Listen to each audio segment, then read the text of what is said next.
foundation, but not only that, especially for Caisse Populaire Desjardins. But everything they do is totally illegal. All your mortgage are illegal. And he also touched on taxes and income tax to show the same thing. But that was secondary to his own cause. Next is Jean-François Dubois, next is Denis Paiement, which was represented by me. This was the main cause. It was carefully tied to the grand jury. If I could not have presented Denis' cause, the grand jury would have never happened. It was mandatory for this case to be heard, unlike any of the other. Jean-François Dubois presented the constitutional case. He showed cause on why I'm calling Quebec a national state and not a province. Quebec has nothing legal, lawful, legitimate, or constitutional. They're basically a private corrupt corporation. They don't belong there.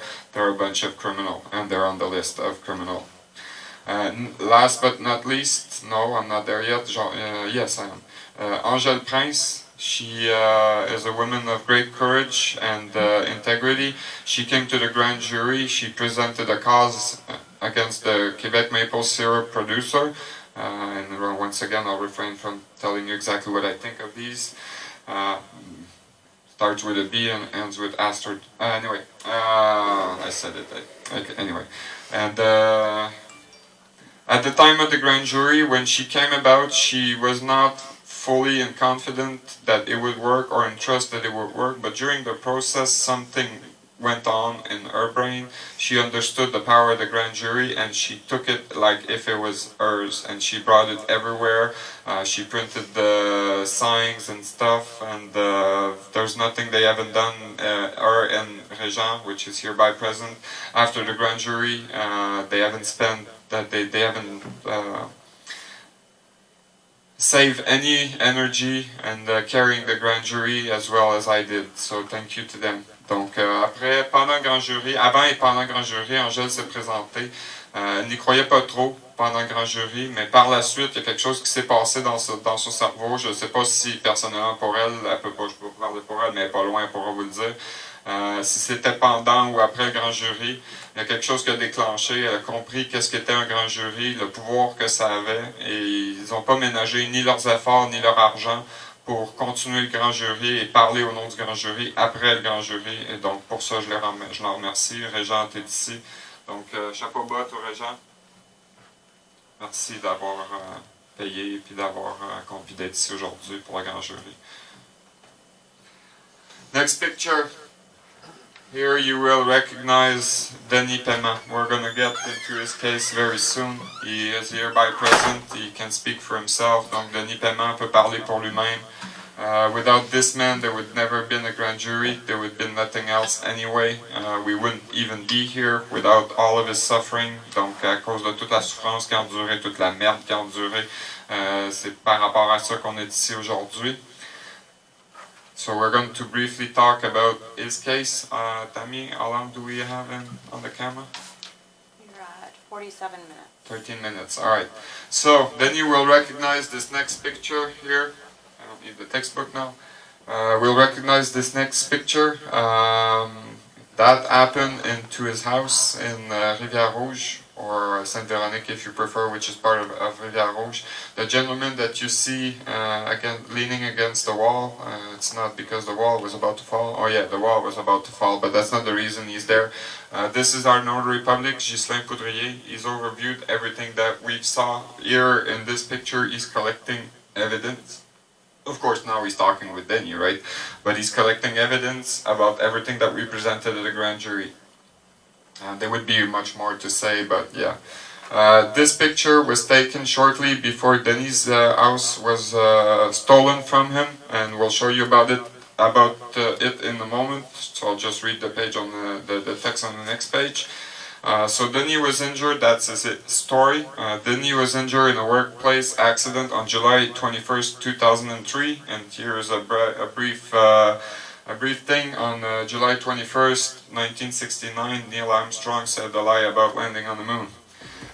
So just a little connection like that because it's the same day. As a result, he lost both legs above the knee, which is weird because his name is Denis, but anyway, it doesn't work like that in French, believe me, that's a joke I can only do in English. So Denis was living in, and it's still true to this day, what I'm about to read, Denis was living in very poor conditions, so today is ultra, very poor condition, and appeared to have fallen between the crack within the workplace insurance benefit. I will add in bracket that 400,000 case has fallen through the crack, so they must be freaking wide, the crack. The corporation which is responsible for solving workplace issue, they're a bunch of crooks. So Denis' living condition and subsequent treatment by CSST was compared to the CSST's own legislation, and hereby proclaimed certain level of care be provided to injured worker. It was clear in the case of Denis that the CSST was not operating under their own expectation, so much so that 23 infractions were noted under that legislation. I told you earlier that it's an incomprehensible law, which is about this thick, 750 article. Denis was entitled, and to this day is still entitled, to 23 measures of correction for his situation. And he gets nothing. You can see the state of his wheelchair today. Anybody here, by the raise of hand, think it is acceptable? No, it's not. Is it acceptable that he is? No, So don't raise your hand. No, So we got it wasn't acceptable. So it's unacceptable, and to this day, the abuse and the crime is happening straight in your face. Donc aujourd'hui, jusqu'à ce jour, le crime a encore lieu. Est-ce que c'est acceptable que Denis vive dans ces conditions-là? Ça l'est pas.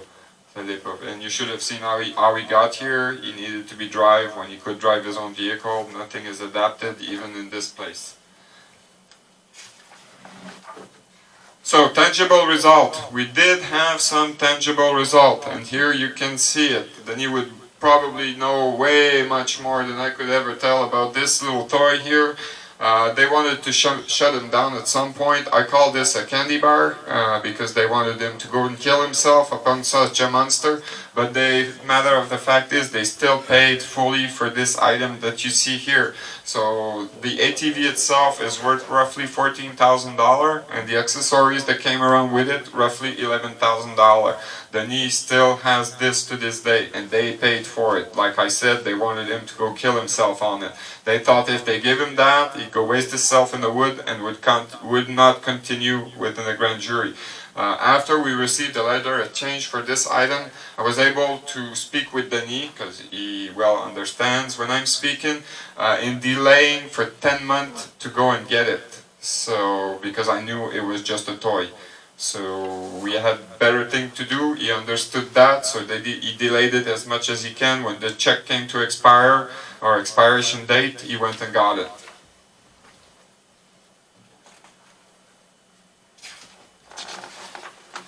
Alright, so they say that a picture is worth 1,000 words. So here I made sure that I integrated 6 different pictures in it. So this picture is worth 6,000 words.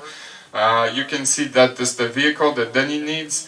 That's the type of trailer that he needs to put the ATV on. And why does he need such a trailer? Because maybe he has grocery, he needs to put it in the trunk in there. And of course he's carrying a wheelchair. And I also, for the 6th picture, I provided a background. So, just to understand how life is, because there was a garage door, and Denis also needs a garage. Of course, Quebec received this thick of snow in the month of September. So, you know, you can't brush it. You can't brush the snow out of any of this. So, it needs to be put in a garage. So, yeah, these people, I wrote them, if I remember correctly, 64 pages of a written paper according to the law. They didn't understand a single word, so I sent them a picture instead. Now, we're going to take a small break, if you allow me, before we get into a few videos, because here I would like to invite Denis to comment on these videos. It is his story, and you will hear from him. We need to change the CD, and I need to drink something. So we're going to start to make a short break here. Thank you for your attention. 10 minutes. 10 minutes. I got the ball. I got the ball. Yay. Thank you. The forms are here. Sign. Yeah. So we're gonna stop it now, so stand by. This two from. Right, we're gonna use the second CD. This one was full, yes. I think we took that one out. Yes. It was on high speed. I think Laura took. Okay, good. Good. Oh, absolutely. The nearest in the behind that door, but okay.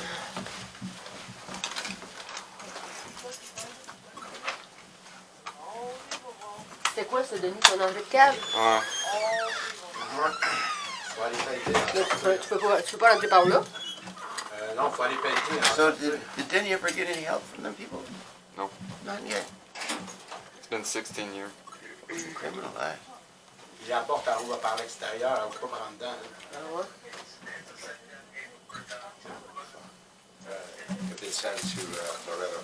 So we're taking it. Just give me 1 sec, okay? We're taking a break right now.